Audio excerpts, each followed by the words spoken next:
राधे राधे, जय श्री कृष्णा। तो दोस्तों, सावन का पावन महीना शुरू होने वाला है। तो आज के इस वीडियो में मैं आपको तो ऐसे 5 गलतियों के बारे में बताऊंगी जो सावन के महीना में किसी भी महिलाओं को भूल से भी नहीं करनी चाहिए। तो वीडियो का आखिरी तक जरूर देखिएगा, क्योंकि 5वां गलती सबसे ज्यादा महिलाएं करती है और ये महीना विशेष रूप से महिला के लिए बहुत शुभ माना जाता है। सुहागिन महिलाएं अपने पति की लंबी आयु और सुखी वैवाहिक जीवन के लिए व्रत भी रखती है और वही कुमारी कन्याएं अच्छे जीवन साथी की कामना से भोलेनाथ की पूजा करती है। लेकिन कई बार हमें अनजाने में छोटी छोटी गलतियां हो जाते हैं, जिसके कारण हमें पूजा का पूरा फल नहीं मिल पाता। तो दोस्तों, सबसे पहले बात करते हैं श्रृंगार की और कौन से कपड़े हमें पहनना चाहिए। बहुत सी महिलाएं पूछती है कि सावन में कौन से रंग के कपड़े पहनने चाहिए। तो देखिए, ऐसा कोई नियम नहीं है कि भगवान शिव किसी एक रंग से ही प्रसन्न होते हैं, लेकिन हमारे परंपराओं में सावन को हरियाली, खुशहाली या मंगल का महीना माना गया है। इसलिए इस महीना में हरा, पीला, लाल या हल्के रंग के कपड़ा पहनना बहुत शुभ माना जाता है। और सावन में आपको हरा और लाल रंग का प्रयोग ज्यादा से ज्यादा करना है। हरी चूड़ी आप अपने हाथ में जरूर पहने, क्योंकि देखिए हरा रंग सावन का हो गए। सावन में खासकर सुहागिन महिलाएं खूब साज सवर के रहे। हाथों में मेहंदी, पैरों में आलता, जो भी आपको पसंद हो वो पूजा से पहले आप जरूर लगाएं। ध्यान रखें, काला नीला कपड़ा पहन के आपको पूजा नहीं करनी है। स्नान करके साफ सुथरा कपड़ा पहन के श्रृंगार करके भगवान शिव की पूजा करें। इससे शरीर के साथ साथ मन भी पवित्र होता है और पूजा में एकाग्रता बढ़ती है। और दूसरा बात देखिए, सावन के सोमवार का विशेष महत्व बताया गया है। यदि आप सोमवार का व्रत रखती हैं तो आप सुबह जल्दी उठ के स्नान करें, उसके बाद ही आप पूजा करें।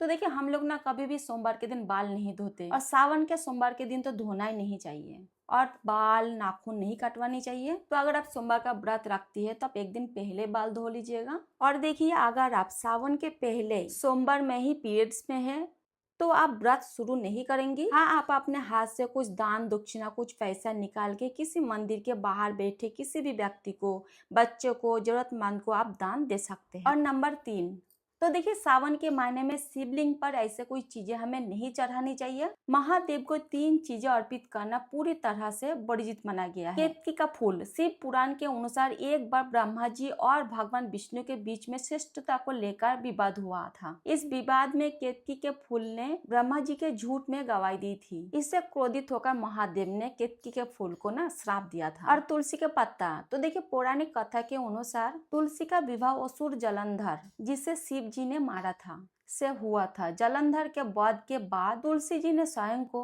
शिव जी के पूजा से अलग कर लिया था। साथ ही तुलसी जी को विष्णु जी की पत्नी भी माना जाता है, इसीलिए उन्हें शिवलिंग पर नहीं चढ़ाया जाता। हल्दी का सौंदर्य सौभाग्य का प्रतीक है और इसे देखिए देवी पार्वती या अन्य देवियों को चढ़ाया जाता है। और देखिए, महादेव वैरागी और तपस्वी है, इसीलिए उन पर हल्दी का प्रयोग निषिद्ध है। तो भगवान शिव जी को सबसे प्रिय है बेलपत्र, शुद्ध जल, गंगा जल, धूतरा का फूल, धूतरा का फल, मादर का फूल, सिमी पत्र, भांग, भस्म, सफेद चंदन, सती कच्चा दूध, पंचामृत भी आप चढ़ा सकते हैं।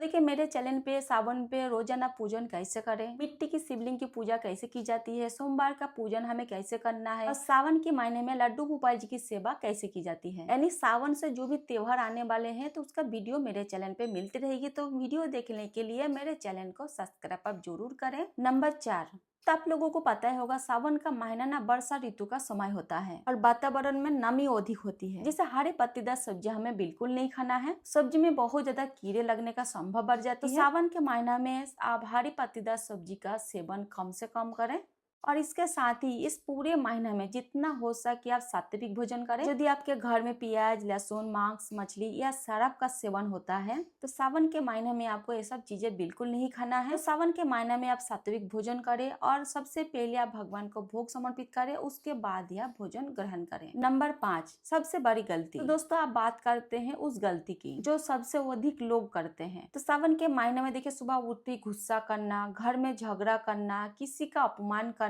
कटु वचन बोलना या किसी की चुगली या निंदा करना, तो ये सब हमें बिल्कुल नहीं करना है। अगर आपके दरवाजे पर कोई जरूरतमंद, साधु, बुजुर्ग आए या फिर गाय माता आ जाए तो अपनी क्षमता के अनुसार कुछ ना कुछ अवश्य दे। तो देखिए, दान केवल धन का नहीं होता है, एक गिलास पानी, थोड़ा सा भोजन या मीठे शब्द भी बहुत बड़ा दान माने जाते हैं। तो देखिए अब मैं आपको कुछ शुभ कार्यों भी बता देती हूँ जिन्हें सावन में अवश्य करनी चाहिए। तो देखिए प्रतिदिन नमः शिवाय मंत्र का कम से कम 108 बार जप करें। सुबह शाम शिवलिंग की, देखिए शिव परिवार है या शिवलिंग है या फोटो मूर्ति जो भी है उनके सामने आप दीपक जरूर जलाएं। सोमवार के दिन आप शिव चालीसा पढ़ सकती है, रुद्राष्टकम का पाठ कर सकती है। साथ ही हम जरूरतमंद लोगों को सहायता करें, घर में साफ सफाई रखें, तुलसी और अन्य पौधों को सेवा करें, माता पिता और बड़ों का सम्मान करें। ऐसा करने से ना घर में सकारात्मक ऊर्जा बनी रहती है। देखिए अलग अलग परिवारों में सावन से जुड़ी परंपराएं अलग अलग हो सकती है, इसलिए आपके घर के बड़े बुजुर्ग या गुरु जी किसी विषय परंपरा का पालन करते हैं तो उसी का सम्मान करें। तो दोस्तों आज आपने जाना कि सावन के महीने में महिलाओं को कौन कौन सी 5 गलतियां नहीं करनी चाहिए और किन बातों का विशेष ध्यान रखना चाहिए। यदि आपको ये जानकारी उपयोगी लगी हो तो वीडियो को लाइक शेयर जरूर करें और अगर आप हमारे चैनल पर पहली बार आए हैं तो नेहा विथ लाइफ स्टाइल को सब्सक्राइब करना बिल्कुल ना भूलें। मिलती हूँ आपसे अगले वीडियो में, तब तक के लिए हर हर महादेव, जय श्री कृष्णा, राधे राधे।